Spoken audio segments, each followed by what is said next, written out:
Tuoj, pradėsim jau, ne? Jo, 3. Girdėjau! 1. Eteris. Šiandien žiniose matysime, kaip Paulius Riauka Vaivorykštės gimnazijoje ieškojo žmonių, kurie supranta, kas yra 3D vaizdas. Bet jam nelabai sekėsi, nes jis pagavo vieną žmogų, kuris tikrai to nemokėjo. Ir štai reportažas apie tai. Štai kaip 3D piešiniai paveikia su šia meno sritimi nesusipažinusius asmenis. Nu, negaliu, tiesiog negaliu. Ką tu čia darai, jau eteris? Gerai, man aiškink! Atsiprašyk, žiūrovų! Gerai, 1000 atsiprašymų, tikrai. Nice.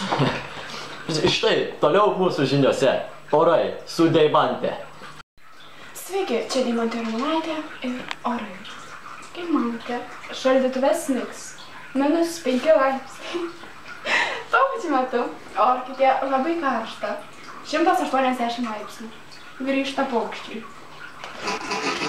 O židinyje debesuotas su pragiedruliais. Akvariume tikras lietaus pliūpsnis.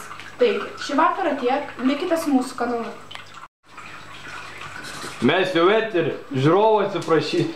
Oi, 1000 atsiprašymų dar kartą. Taigi, šiandien savo laidą baigsime, o toliau mūsų kanale Gyvūnijos pasaulis. Viso gero.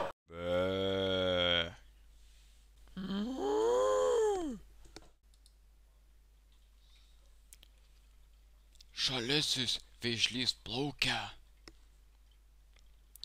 Čia žaliasis vėžlys jau bando išlipti iš savo namo akvariumo.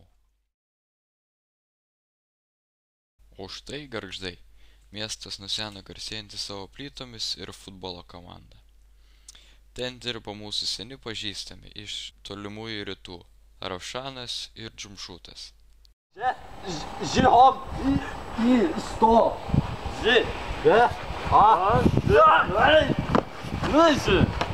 Ką manaši?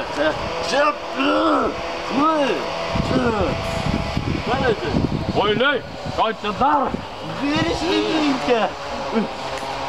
Mes, Džumšutas sako, turim pagalį. Mes mane ant logo ir mes, o kaip aš nemoku sienon laipti. Kokio velnio jum pagalys? Juk yra laiptai. Bet viršininkė greičiau bus.